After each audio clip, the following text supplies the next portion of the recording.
Brilliant. Well, welcome back, everyone. Thank you once again for your time. We hope that you enjoyed yesterday's panel session with Basketball Africa League and CSR Projects, and you got some good insights and learnt a lot about what they're doing and just sports in general in Africa. But today, day two, I'm glad to welcome the team from LaLiga. And I know I may repeat myself, but for those of you who may be tuned in a bit late yesterday, my name is Gabriel Ajala. I am part of the team here at Africa Sports Unified. And just to give you a bit of an understanding about who we are a sports business organization, a sports business community with a focus on the Pan-African sports space, sports market. So what we do in a nutshell, we do events, we do content, and we provide data just to create a more holistic understanding and representation of the global sports market with a focus on the Pan-African, growing Pan-African market. We believe that the Pan-African market has a lot to offer in terms of sports. And so we just want to highlight that and create a bit more transparency into what is going on into such a diverse and large market, which I'm sure we will hear about in more detail as we go on today. Just before we get into or introduce our panel for today, just want to make you all aware of our hashtags. If you are tweeting or using social media, please use the hashtag Global in Africa and ASU series. So yeah, but I would love to introduce to you our panel today. One of, I'm sure some of you may argue, the biggest sporting organization in the world. They've got the likes of Messi, had the likes of Ronaldo, Benzema. I don't know who else of these world-class players they have, but it's a great organization who are thinking very global, unlike a few others out there. And like I said, they have players such as Messi, Benzema, but I have to argue we have a much better lineup than Barcelona, Real Madrid. I'm glad to welcome Tresor Penku, Oliver Dodd, and Guillermo Perez Castello. And our moderator today will be Francis Osinloye from IMG. So enough from me. And Francis, over to you. Thank you very much, Gabriel. Good afternoon, everyone, from wherever you've logged in to join us today. As Gabriel just said, we want to say thank you for joining us. And we have a jam-packed conversation. And I'm not going to take too much of your time before we get our panelists to speak. But we have some good information globally, particularly looking at the African continent, at what LaLiga is doing out there from a CSR perspective mainly. And just drop in, just a reminder, just drop in your questions in the Q&A. We're trying to make it as interactive as we can. If you have any questions or any perspectives that our panelists would like to touch on. As Gabriel said, we have three fantastic guys who represent La Liga in Spain, and they're going to allow them to introduce themselves in more detail. They have a few presentations for you guys. So we have Oliver Dodd, who looks after the sort of the Kenyan territory in that regard. We have Tresor Penku with the Baka Championship, and he's going to talk more about that as well. And we have Guillermo, who also does global strategies, looking at his region in Ghana and Nigeria, more of the West African region. So thank you, guys. To kick us off this afternoon, we're going to start with Oliver Dodd on his football development with Safaricom. Oliver, if we can just bring you into the conversation as you present what you have for us today.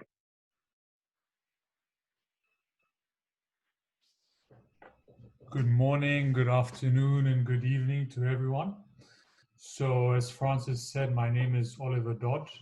I'm the La Liga delegate based in Kenya, and I also take care of markets such as Uganda and Ethiopia. So today I'm going to talk about a football development project that we have in Kenya with Safaricom PLC. Safaricom, for those of you that don't know, is the largest telecommunications company in Kenya. They have a 70% market share. And why are we working with Safaricom? Well, because in Kenya, there's a lack of investment in grassroots football. So Safaricom have come in with a project of theirs, and we're assisting them in developing football at a grassroots level. You can go on to the next slide, Gabriel.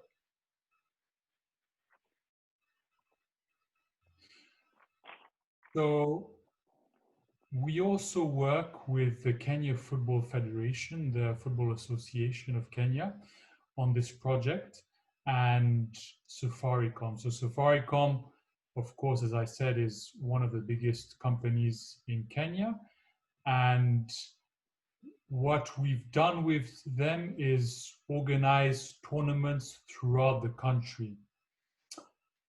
And so they've launched a tournament called Chapadimba, which is currently in its 3rd edition. And unfortunately, it was suspended due to the coronavirus pandemic. Every single year, we have a total of 33,000 kids from different schools and football clubs participating in this tournament. We have boys and girls participate in this tournament. So this year, we've had 1,600 teams sign up to the tournament. And what's great with this tournament is that we reach every single region of Kenya. We even go to the most remote parts of the country. And so what we've done is that in each region, we have qualifying rounds and then a regional tournament. So we have 8 regional tournaments where, you know, we attract crowds as big as 7,000 to 8,000 spectators, which is quite impressive given the fact that, you know, some of them are organized in very small towns, and then 1 national final. Throughout this whole tournament, us as LaLiga, we send scouts to different regions in Kenya to select the best boys and girls in each tournament. The Kenyan Football Association do the same thing as us in the regions where we can't attend. And their own scouts have been trained by our scouts. So we use the same criteria to select the best players. And at the end of the tournament, a group of 16 boys and a group of 16 girls travel to Spain to do a training camp. Before this training camp, we also train local coaches. As you can see, we've trained 200 local coaches through our own coaches that travel to Kenya, because we've realized that the kids that travel to Spain are only a small number, and to get a bigger impact on the ground, we train local coaches so they can then go back to their teams and teach their players the LaLiga methodology. You can change slides, Gabriel.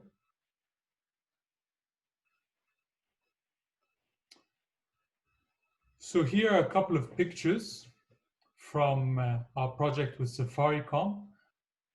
In the top left-hand corner, you can see a picture of a tournament that was organized in Mombasa, Kenya. Mombasa is the 2nd largest city in Kenya. And the second photo is a picture of our scouts analyzing the players and selecting the best ones.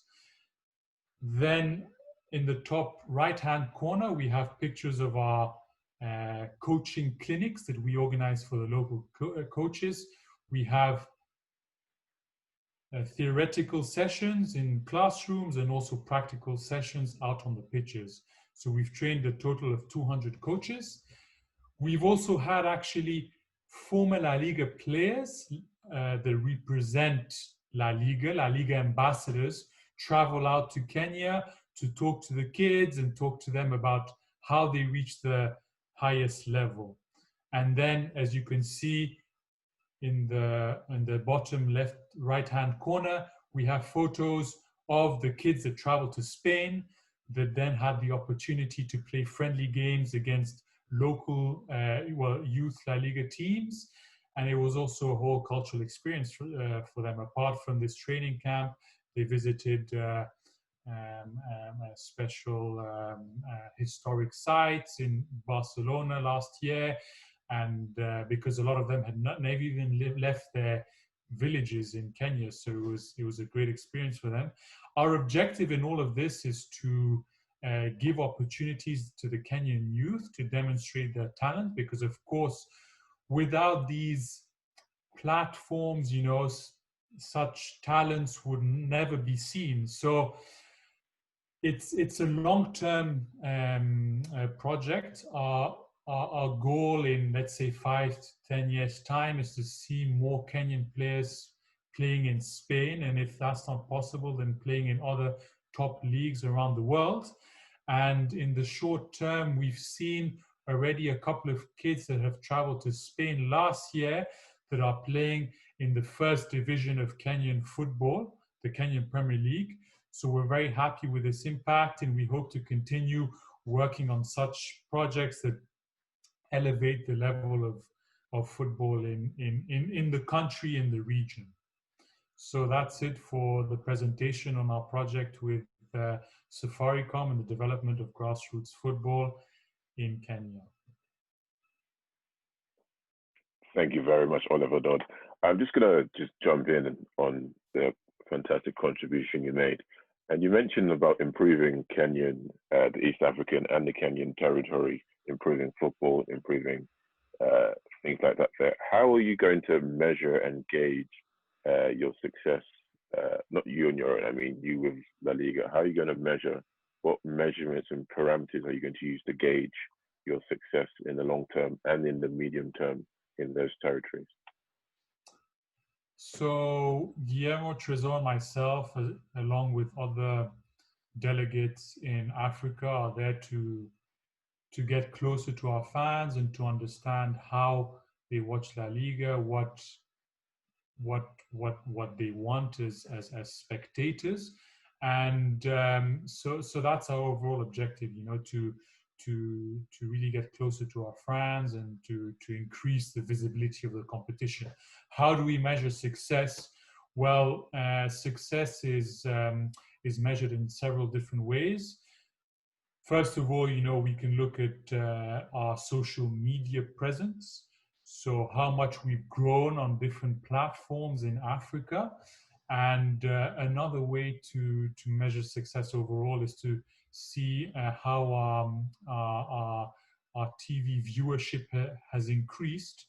And just to give you a figure in terms of percentage, because of course, you know, not all figures can be shared, but since the restart of the competition after the coronavirus pandemic, our audience increased by over 73% in Africa. So of course, you know, there are different parameters to this, game times, you know, not all the other competitions had resumed at the time. So it's a mixture of different factors, but overall, you know, what would give us, you know, the biggest satisfaction is to see our TV viewership grow in Africa. Fantastic. Thank you very much, Oliver Dodd. Just before I move on to Tresor Penku, who looks after the Cameroon and the Central African region, I just want to acknowledge that we have seen your Q&A questions coming in. And once all our panelists are done, given their short presentations, we will be answering those questions that we see coming through. So please keep those Q&A questions coming through. Now, Tresor Penku, who operates, as I said, in the Central African region, can I bring you into the conversation and just tell us a little bit more about your association with the Baka Championship Without Alcohol initiative? Thank you very much, Francis. Yes, hi everyone. I am Tresor Penku. I represent LaLiga in Central Africa, Cameroon, Gabon, Guinea, Equatorial, and Congo. And in general, my mission as the other delegates, as well as Oliver, as Guillermo, is to help in the development of football in our countries while positioning the La Liga brand. So in that sense, my duty is to land the strategy that has been made from Madrid, and we are trying to get to go local. We try to get closer to our fans, enjoy with our fans. And through that, we have different activities which have launched in Cameroon and Equatorial Guinea in the past years. I've been here for 2 years now. And I would just like to share with you something that is special. It's a special story. Our project, our social project, we carried out in the southeast of Cameroon with the Baka Pygmies. Before going in depth, I would just like to explain to you. I would like you to locate on the map where it is found and the history of the Baka Pygmies. Gabe, can you go ahead, please? Now, as you can see, the Baka Pygmies are normally located in the north of Congo, Gabon, southeast of Cameroon, where they are mainly located. This is a community that is highly disadvantaged. You know, they have been living in the forest for all their lives, but now they have been forced. You know, they left their way of life, which has to do with hunting, gathering, fishing, and now they have been forced to come and live by the roadside in lands that are very, very strange to them. Their way of life has been forced to change, and they have to adapt. So, due to many factors such as mining, which is being carried out in that area by very many mining companies around, logging companies around, deforestation, they have been forced to be sedent. So now, sedentism, as due to deforestation in the area, is an issue because these population are nomads. They are nomads. They always move around in the forest, and now they are forced to stay put in an area. This has an effect. Most of it has to do with lack of activities, lack of social integration. So what do they have? They only have like an outscape tour, which is alcoholism. So they spend most of the time, since they have no activities going on in the area, in drinking. And in the area, we have like very low quality, like cheap alcohol. So the access to that to the product is very easy, and so they spend the whole time drinking. And when I say this alcoholism problem, it's not only adults. I talk about the youth population also. So it's really, really an issue. It's a rife in the whole region. Now there is an NGO which is Calejos, which have been working in the area, and since many years now, they created a championship called Championnat Baka Sans Alcool, which is Baka Without Alcohol Championship, which from LaLiga we decided to join because for us it was very, very impactful for the youth, most especially. Why did this come up? It's important to understand why this came up, because normally we used to do in the region training activities, talk activities, like helping the youth to live a way of life and to come out of, to try to socially integrate the new society, which is not easy for them. So most of the time, we have the youth population who want to change, they don't want to listen to us. So we decided to use football as a vehicle to transmit very positive message to the population. And this helped us to attract the youth towards us and try to share values and messages with them. So what's the Baka Championship Without Alcohol? We brought in hundreds of boys and girls from all over the area of the southeast of Cameroon. We have Mintom and Zulabot. They came in. We had 160 players in different teams in the Mintom area. The whole, it was a 2 weeks tournament, but then it wasn't only tournament. We had to train our football skills, and we also had to train our life skills, which is even more important. So in this sense, during the morning, we were doing, some classes. We're doing health talks. We're doing community safety and sensitizing around the dangers of alcohol. And then in the evenings, we will play football, which everyone was always waiting for. So at the end of the day, this championship has created a very, very great impact, in the sense that we have been able to reach the population through football. We have been able to pass positive messages through football, and we have seen very, very interesting and impressive results from this move. Very grateful and thankful to all the local authorities also of the area for the support we receive from them to help us, try to get this community to integrate in the society. Thank you, guys. Tresor, that was brilliant. Thank you so much. I just have a quick question for you before we move on. Now, there are a few, looking at the sort of attendees, there are a few people who have organizations similar, who are doing things on the African continent. How can they, how do you reckon they can collaborate? What can organizations do, maybe either locally in those territories you operate in or internationally? How can they help push LaLiga's vision with you forward? Or are these things just exclusive to LaLiga on its own? I hope you understand. I hope you can hear and understand what I'm trying to ask. Yes, I get the question. It's well, we are open to listen to every project that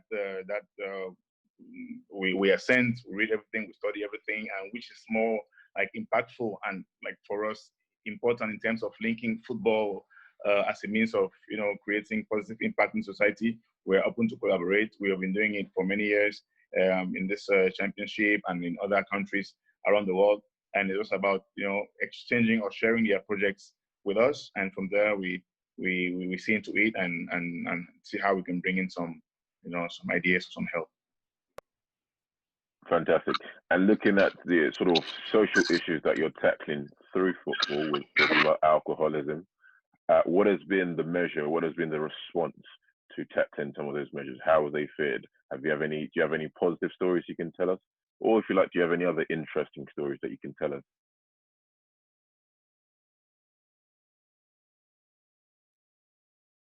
Sorry, Tresor, you are still muted. If you don't mind just starting again. Thank you. Are we good now? All right. So this for me was a special story. We have many stories around. We have in Cameroon, we have an agreement, an MOU with Memorandum of Understanding with the local league, where we do different trainings to train the presidents of local clubs with regards to financial control for the clubs. We have trained the first division and second division trainers, coaches. We had experts who came in from Madrid last summer to train the coaches here in Cameroon. It was amazing, 3 days, intense and very impactful. We have created very many watch parties around the country, in Douala, in Yaoundé, in Malabo. I would like to do it as soon as possible in Gabon. I have Real Madrid Peña who is there waiting for us to be around. So we have many activities going on. Our presence in the media is also very, very interesting. And the support we bring to our local broadcasters also, which for us is very important to be there to try to add value to the activities. But then I think the background story is really, it's something which is very, how would I say, it's heartwarming. So it's and the results, as we're asking Francis, like at the start of everything, in order to get to the youth population, this is a pygmies who not very long ago were nomads and they lived in the forest. So there's a trust issue, first of all, to listen to you. You're bringing help. You're bringing, you're trying to share with them some health kind of safety and interesting, positive message for them, but they don't want to, because of the fact that they're not used to it. But then you bring in football, and it becomes, wow, we are here. So there, it was really impactful for me to see that. Why I would greet you from far, you won't answer, but then as far as football comes in, everyone is there, and we could really play and share the messages. And then we have many people, I must say, who have quit alcohol, left alcohol. Many people have tried to integrate in the society, who are looking for jobs. It's not over. There's still much to do. We are going to do what it takes. This year, unfortunately, due to the pandemic, the COVID pandemic, we couldn't do much, but then it's still on the table. We would like to continue what was started, and hopefully we get to create a larger and larger impact. Fantastic. Thank you so much, Tresor. If you are just joining us, you are welcome to the African Sports United Virtual Conference 2020. Now, Oliver and Tresor Penku aren't going anywhere just yet. They are going to come back for a full comprehensive Q&A. We can see your questions coming through on the Q&A section. Please feel free to dump any more questions and we'll try and get through all of them as best as we can. Now, I need to bring in our last panelist who operates in the West African territory, namely Ghana and Nigeria. Guillermo, thank you for joining us. Please, can you enlighten us a little bit more as to what LaLiga is doing in those areas? Yeah, thank you, Francis. Well, thank you, everyone, and for the chance to be here. As Francis was saying, my name is Guillermo and I'm in charge of Nigeria and Ghana, so the English-speaking countries of West Africa, as we have a colleague in Senegal as well. And today we're going to be speaking about how we're helping to develop football locally together with the local institutions. If we can please go, yes, thank you. So we are going to be talking about especially two of our main partners in Nigeria, the NPFL, the Nigeria Professional Football League, and the NWFL, which is the Women League, the Women Professional League in Nigeria. We have other, we partner with other local institutions as Lagos Business School when it comes to education, and with HIFL, which is a university league. But today we will focus mainly on NPFL and on NWFL. When it comes to NPFL, we've been partnering with them since 2016. Me personally, I've been in Nigeria for the past 2 years, but LaLiga has had presence in Nigeria since 2016. This MOU, with this memorandum of understanding, was signed with NPFL in 2016. In line with what Tresor and Oliver were mentioning. We are in charge of implementing locally our global strategy, and one of the main legs of our global strategy, is partnering with the local institutions in the different countries or markets we have presence in, because we believe they are the ones that really know the markets, they have the knowledge, and we can grow together with them. So we have this MOU with NPFL since 2016, and through this MOU, right now we are developing two main actions. The first one is the coaching seminar we do. We bring coaches from Spain, LaLiga coaches, to train the local coaches. And then the other important leg of that partnership is the Under-15 tournament we organized together with NPFL. For the under-15 teams of the NPFL clubs. Then the last year, after this under-15 tournament, we took the MVP of the tournament to Spain. He had the chance to train for 10 days with Malaga FC, and it was a great experience for the kid. And then speaking about NWFL, we will be speaking about something we did very recently, which was, again, training the coaches of NWFL, but in this case, and because of the COVID-19, we had to do it online. We had to do some online sessions, some online webinars. We are looking at when it will be possible to do it physically there in Nigeria, as we do with NPFL, but for now, at least, we didn't want to make that first activation wait, and we did it online, and it was a great success, we believe. So if we go to the next slide, please, I'll explain one by one. So as I was saying, with NPFL, the first action is the coaching seminar. This season, or this year, 2020, was the 4th edition of the coaching seminar. We have trained 400 coaches so far. So once a year, 2 LaLiga coaches come to Nigeria, to Abuja, and they train the local coaches. I think Tresor or Oliver, I'm not sure, mentioned that. The reason why we try to coach the coaches and not the kids, we do both, but the reason behind coaching the coaches is that the knowledge will stay there, and they will be able to reach more kids than if we only train the local kids. So this season, as I was saying, was the 4th edition. Nigeria is the first country in which we reached last season the 3rd level of this training. And then this 4th year, our sports project in head office had to develop a special program, as some of the coaches had already been in the 3 first editions. And again, it was a great success. You have some images in the top left corner. During the morning, the coaches received like lessons in the classroom, and then they see how the coaches put in place those things they explain them in the morning in the pitch with the kids. Then in the top right corner, we have some pictures of the under-15 tournament that we organized with NPFL. The reason behind this is that, and one of the reasons of the collaboration with NPFL is that there was a lack, maybe, or there was not a solid structure when it comes to grassroots from the MPFL clubs. There were academies in the country, but the clubs were not maybe working well enough in the development of their grassroots structure. And that's why we started putting in place this tournament. Last year was the second edition. Unfortunately, this year was going to be the third edition, but because of COVID, it couldn't happen. But last year, within our commitment to make this action grow, we took the MVP to Spain for 10 days to train with Malaga. As I was saying, we can see him in the top right corner receiving the MVP award with Mutu Adepoju. Mutu is the LaLiga ambassador in Nigeria. He's a former Super Eagle and former player for Real Sociedad and Racing de Santander. He gave the MVP award to the kid, and then we can see the kid in the left bottom corner when he had the chance to travel to Malaga to train.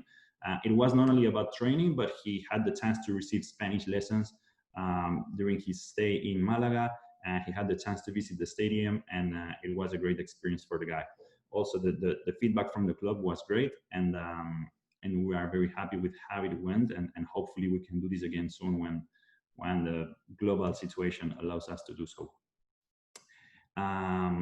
Finally, speaking about our collaboration with NWFL, the agreement was signed by 2018, but so far we hadn't really activated the MOU and the MOU with them. And one of my priorities for this season was to start activating with them. The relationship is very good. And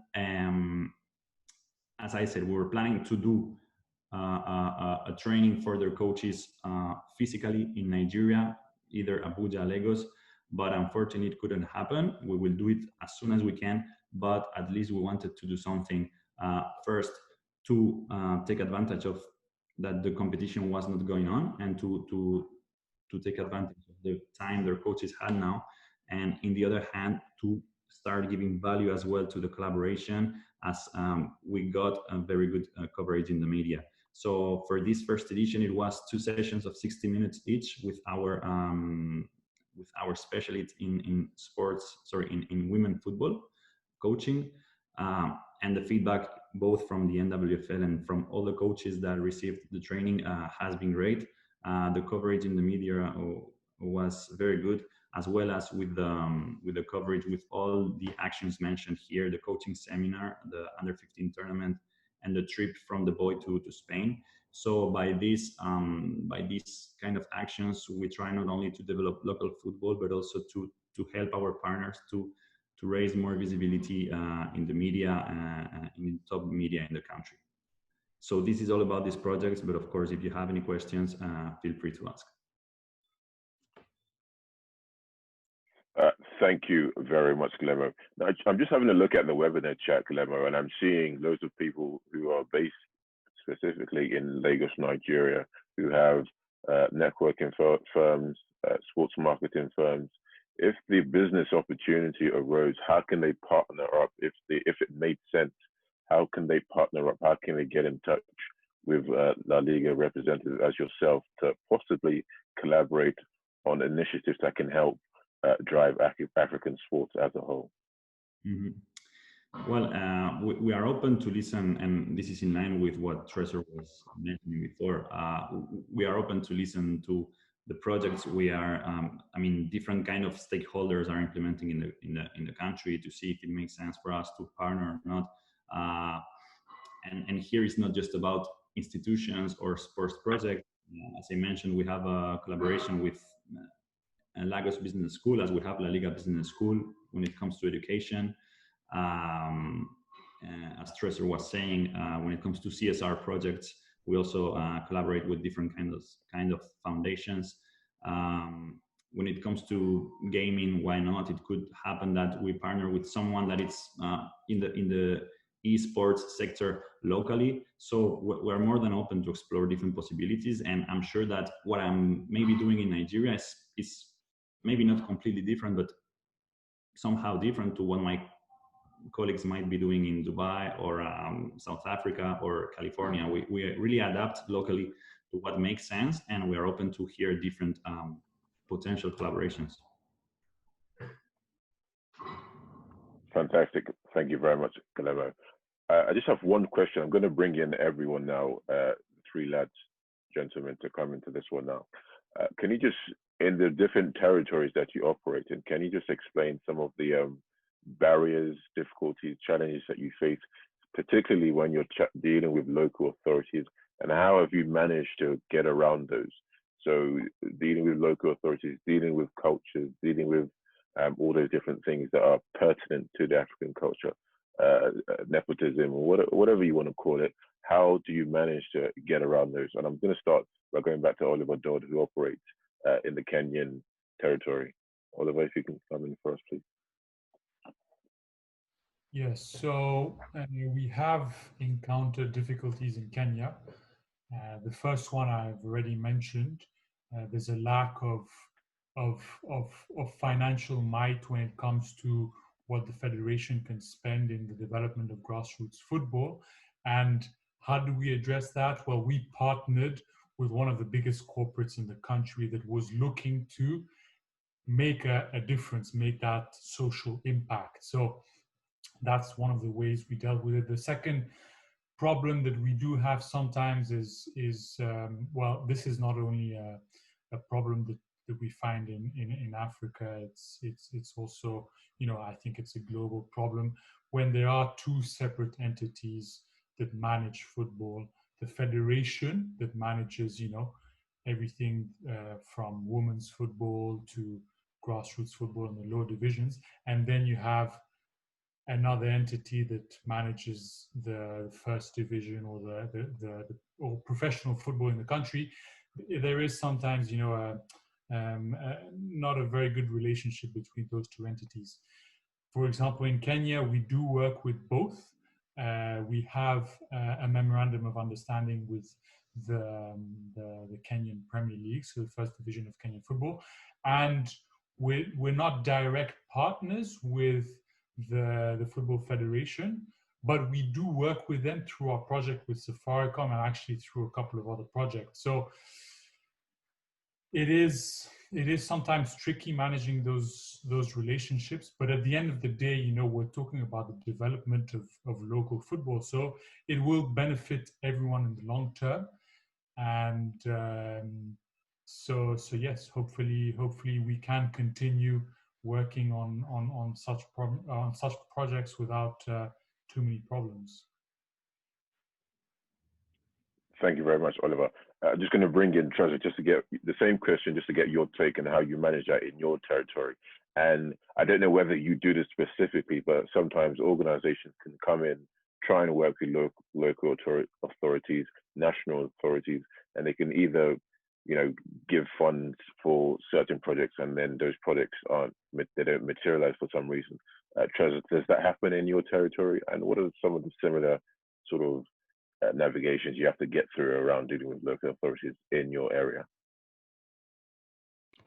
Thank you, Francis. Well, you know, similar to what Oliver just said, here we have something very similar with the local league. You know, the organization is not the same. The way we do things, like, it's different. So most of the time you have to always be, you know, I will put it, omnipresent for things to happen. You know, the length we're slow in executing actions.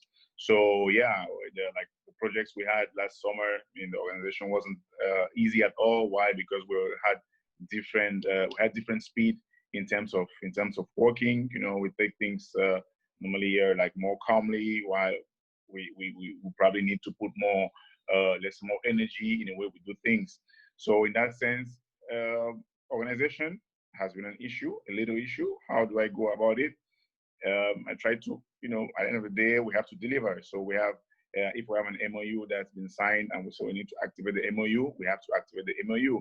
At the end of the day, it's help we are bringing, because even though we wish with that the positioning of the brand in the country, with the help we're bringing, there was like no, you know, nothing on the other side coming in for us. We were just coming in to help. So making them understand that there's an MOU, or either we activate or we can as well stop the collaboration. So at the end of the day, at the beginning, it becomes difficult to explain, but then bit by bit, they get to understand that, hey, actually, we need to listen to these guys, because what is coming in are things that are very interesting. Second of all, in the same line,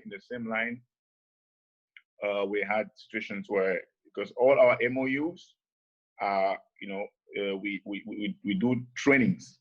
So most of the time you will meet like in the local league, like finance, they will feel, okay, maybe finance is coming or something of that sort is coming. Many of the times I've been asked, are we having to put, I always say, even the press, even the media, they were asking how much is that. Like, there's no financial collaboration in our MOUs. Our MOU is about helping, it's about training. So if we have to bring in professionals from Madrid to come and train you for 3 days, for 4 days, we'll just like to see the added value in that and try to profit from that, as Guillermo said, when the trainers come or the experts come to train the coaches in Nigeria, to help you transmit the knowledge to the kids instead of, thinking of the fact that a collaboration, since it's a foreign league, must have to do with, something that's financial at the end of the day. So yeah, those are how the ways I try to explain to our stakeholders how we work. And at the end of the day, it's very, very positive, because even though at the start it's difficult to understand, when they see things going on, they start coming in, and we start working, doing more things bit by bit. So we need a lot of patience and resilience. I like how you mentioned patience. That probably is the key word. Guillermo, I hope the other gentlemen haven't stolen your thoughts. If you have any other perspective on some of the challenges that you face from local authorities in Nigeria, in Ghana, or other West African countries, how have you managed to tackle that? Yeah, well, to be honest, it's pretty much in line with what my colleagues have said, but and me, I have the shortest experience of the three of us in Africa. But to be honest, my personal experience with our local partners, NPFL and NWFL, has been great so far. We have had some difficulties in the past. 2 years ago, for example, the under 15 tournament could not happen because the local FA, the NFF, was going through a difficult situation. And then, well, the LMC, which is the body running the MPFL, and us decided that it was maybe not the best time to do it. But apart from that, the commitment from both of them, from MPFL and from NWFL, to our events or projects has always been perfect, I would say, and we understand each other pretty well. The only difficulties, minor things to me.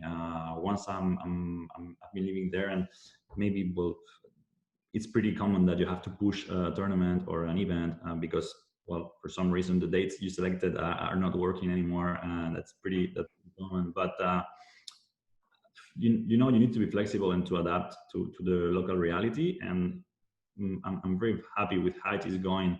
When it comes to Ghana, I'd say, for example, for the media, it has been more difficult to us to be able to find the right way to approach the media. In Nigeria, we get very good coverage. We have very good relationships with them, also because we are based there, and that makes things easier. But in Ghana, we've been struggling a bit more to be able to get coverage. And now we are starting to improve in that sense. So I guess every market is a bit different to the other, and we need to understand how it works and just try to adapt the best way we can. Thank you very much, Guillermo.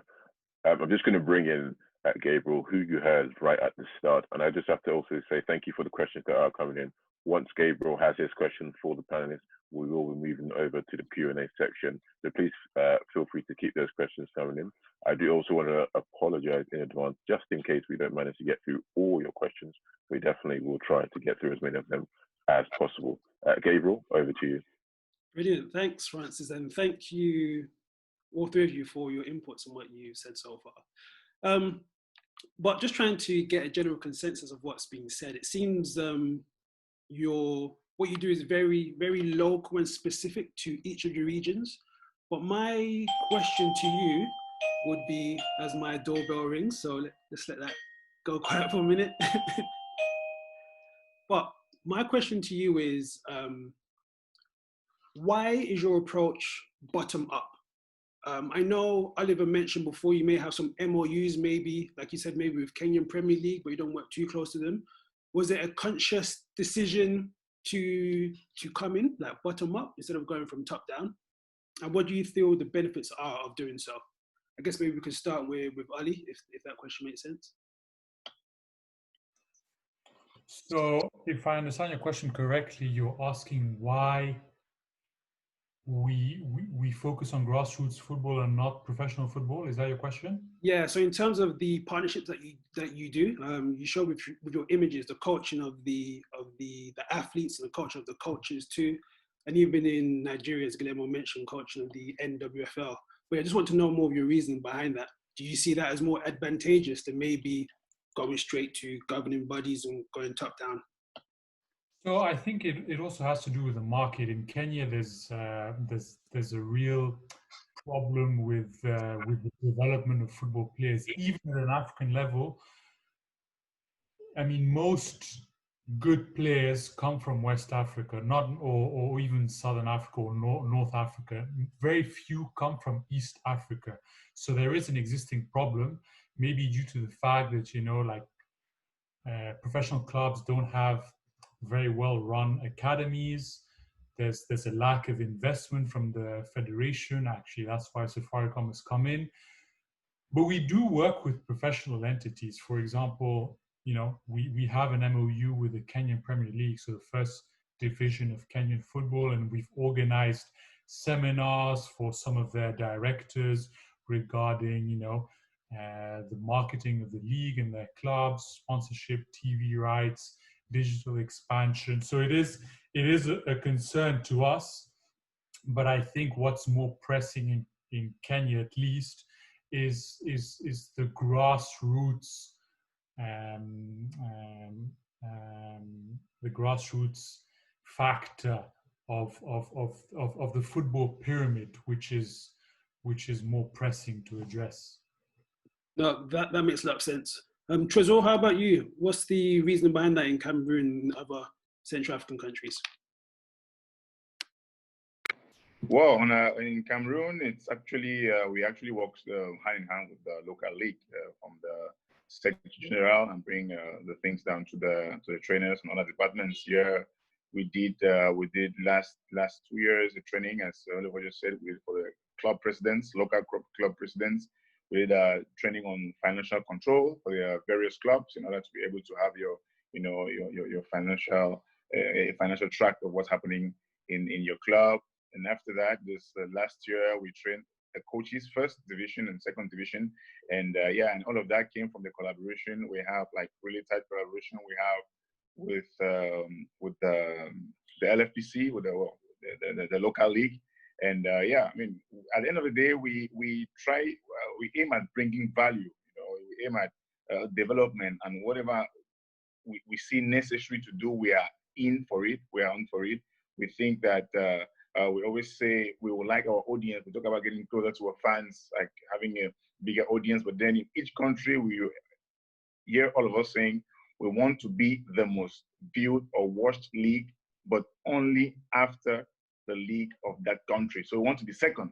We need those leagues to be first. So we'll do everything it takes for them to take the step ahead to the next level. Yeah, that's a good point. Thanks for that, Tresor. And Guillermo, how about yourself?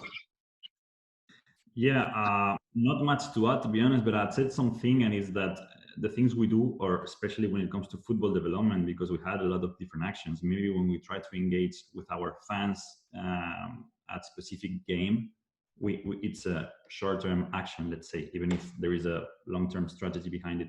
But when it comes to football development, we had to think in the long term. And I think approaching the kids is not just about approaching the kids, but about approaching the kids that in the future will be making it to the MPFL or to the top level in Cameroon or Kenya.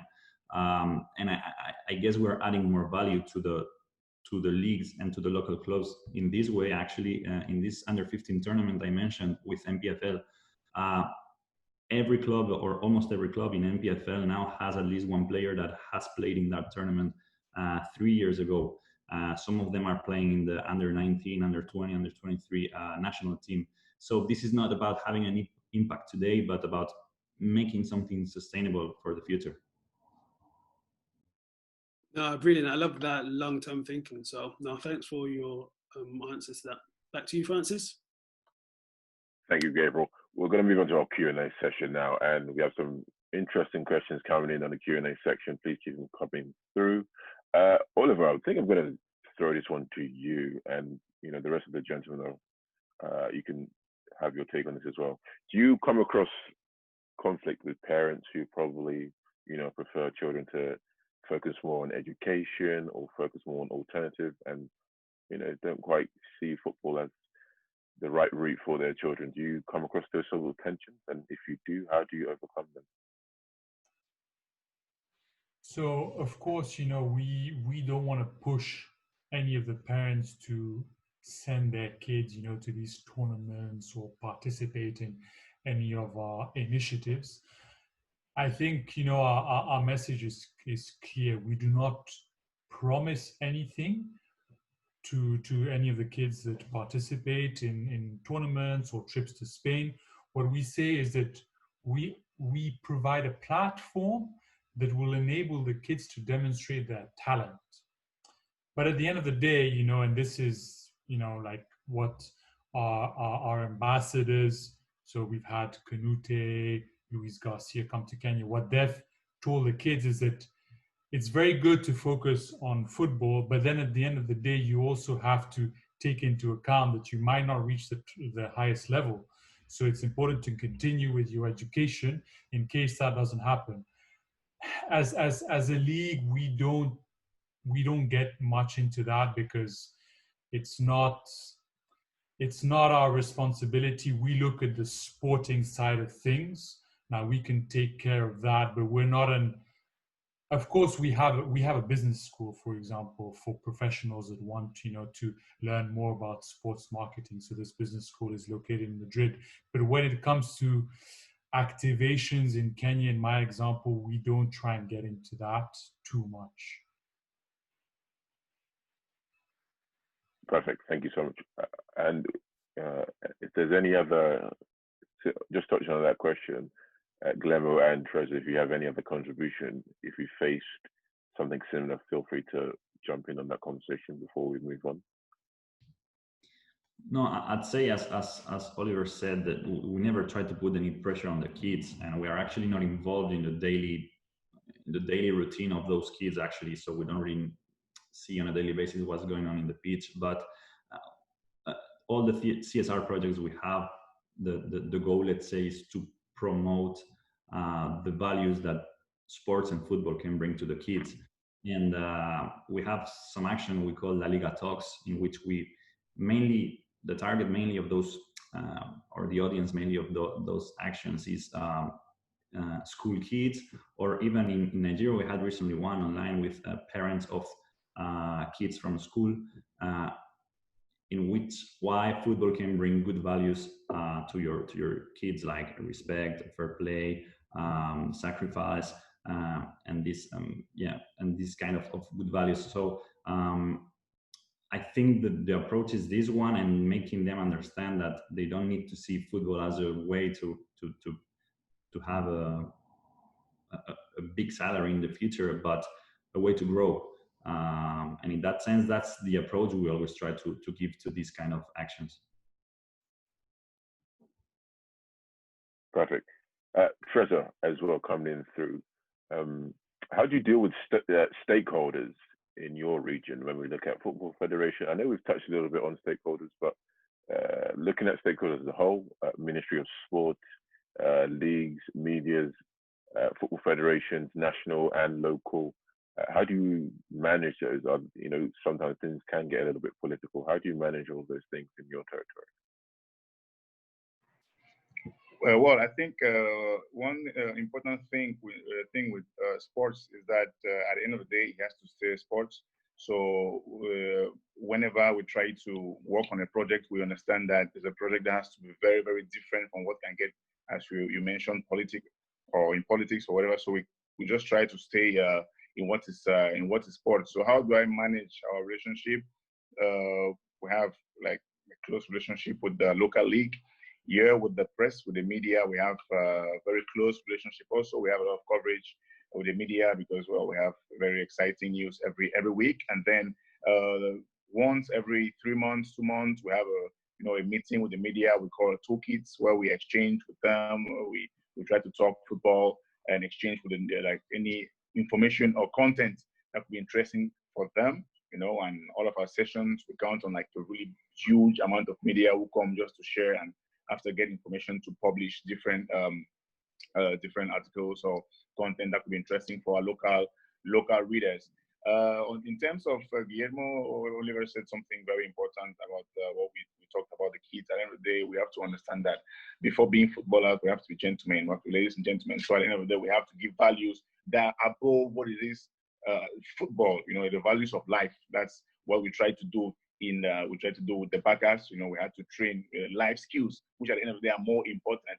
And in that sense, I would mention LaLiga Business School, which we're trying also to do here in Cameroon, because you know we have a lot of talents in Africa, we have a lot of talents in the field, but then we lack talents in our offices. We need more people, you know, who can be trained, go through a course, because we have like a lot of interesting and intense course sessions to have skills that can help you manage sports facilities, manage sports events, you know, manage clubs the way we do we've done in other areas of the world. So in that sense, we're trying also to train the youth, you know, the young population in that sense, because we are going to be counting on them to also help in the development of football in the country or in the region.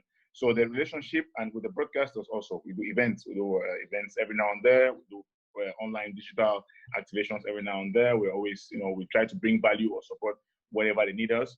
So at the end of the day, the relationship with the stakeholders in Cameroon, Equatorial Guinea, the subdivision of Central African subdivision is constant. It's constant, and we talk every time in order to exchange and bring the best we can to make things better. Thank you very much. Judgment, what has been some of the biggest challenges? I'm just picking up some questions from the Q&A. What has been some of the biggest challenges facing LaLiga regarding grassroots development? And we're going to start with the Nigerian territory. Guillermo, what has been some of the biggest challenges with development over there? Grassroots development.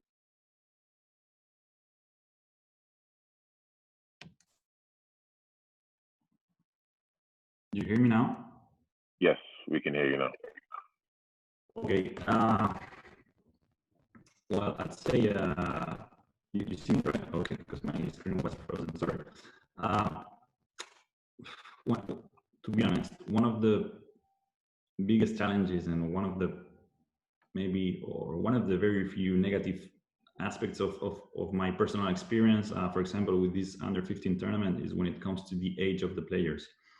And you know, it's not easy to really know what age they have. That's a reality, but I think that's something that we all need to think about, and we all need to be honest about it. And it's not to the kids to solve this problem, but to the adults to be responsible. And I don't know what the solution is when it comes to this. We've seen it in the last, I don't know exactly what tournament it was, but I know a team was disqualified because some of the players, I think that was last summer, some of the players of one specific country in Africa, I don't remember, were over the age. I think that's something that's happening, I don't know if in every country, but in most countries there. I don't know what the solution is, but it's a pity. And the victims are the kids in the end, and it's because the adults, we are not doing the things properly. So that's maybe the most difficult things to solve in when it comes to grassroots development, in my opinion, in the territory. Perfect. I understand what you're saying. Forgive me because I'm moving on to Cookie. I would love to ask so many follow-up questions, but because of time, we weren't able to do that. So moving on quickly, I'm going to bring you in, Tresor, for this one. Actually, let's go to Oliver. Oliver, I haven't brought you in a while. Are we going to see LaLiga partners, sponsors invest in Africa, or is the commercial drive just from Africa? What is the main source of funding? Does that make sense? Yeah, so I think that question is about our global sponsors. And yes, I mean, we are working with our global sponsors on the ground.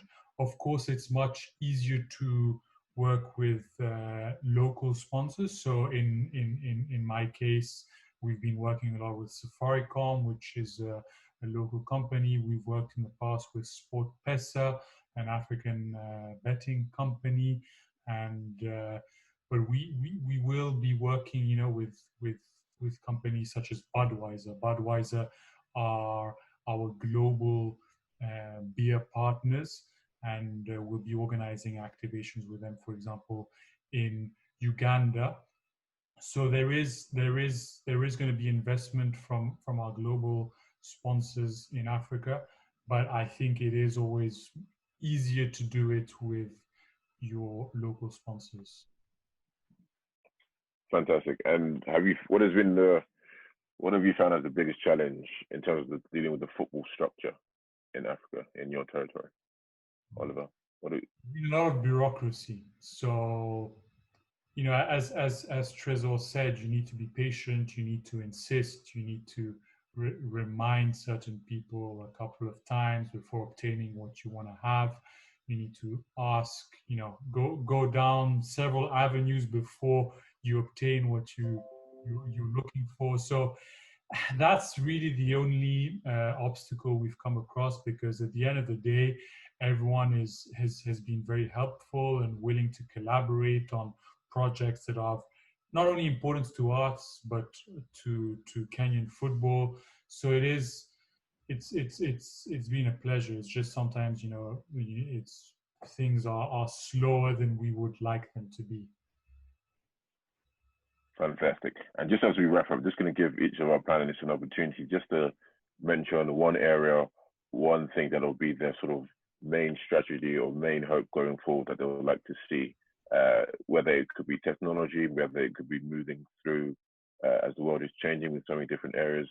Guys, just give us a summary of what are some of the strategies, objectives, and main points you'd like to leave with us as you go forward with your work and with your partners in your different territories. So let's start with Guillermo, and then we work our way back up. I'm not sure if you said Guillermo. Yes. Okay. In my case, more than an area, I would say that, to be honest, so far we haven't been able to do much in Ghana, and that's one of our priorities for the coming season, starting soon. I think it's a country with a lot of potential, but so far, because we're kind of young yet in Nigeria, and we've been really active locally these past 2 years, we didn't have much time to explore the Ghanaian market, but it's one of my priorities for the coming season. And then I'd say, keep working well with the local institutions, maybe, developing the commercial side, maybe locally a little bit. And then, which is very important, is that everything we do, we need to communicate about it for the people to know what we are doing in the market. And I think in that sense, we're working well in Nigeria with the local media, and having more and more local agreements as well with them. But it's something we need to keep doing. And then try to reach the different, all the different people, because Nigeria is a very big market with 200 million people. So trying to get LaLiga closer to the fans in every corner of the countries by different languages, something we're doing through different local radios, by broadcasting our games in different local languages. Communicate about everything we do. Thank you so much, Guillermo. As I move up to Tresor, just wrap up as you can some of the objectives that you see going forward. Thank you, Francis. As Guillermo just said, I would like to explore Congo, Gabon. I've been in Cameroon and in Equatorial Guinea, so I like to explore because there's a lot of football fans there, to try to get our strategy closer to them.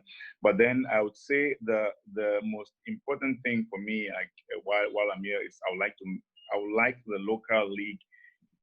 I wish the local league to be more attractive for the youth, for the football fans, because today in Cameroon, what you see is you see talents who get to 16 years old, 17 or 15 years old, you just want to leave the country and go elsewhere because they don't really look onto the local league as a step to move forward. So if it's attractive enough, if we can get the broadcasting rights being sold to probably a local broadcaster to generate more income, and the income the league generates can pay players and make children dream to play in the local league, is going to be something very interesting for the whole country. So sincerely, that's my wish, and where we are allowed to, we're going to do our best to work together for that to happen. I don't know, in 2 years, 3 years, 4 years, we'll see. But then there is a wish and there's the zeal to do it. Thank you so much, Tresor. Oliver. So in line with what Guillermo and Tresor said, my suggestion is it would be very interesting to explore more the market, which is a very big market of over 100 million inhabitants. It's a peculiar market, but a market with a lot of potential, and we're currently exploring different opportunities to see what can be done. So recently, a separate entity from the federation was created to manage the first division of football, of professional football. So we're looking at opportunities with them. We're looking at opportunities with our broadcaster over there, which is Super Sport.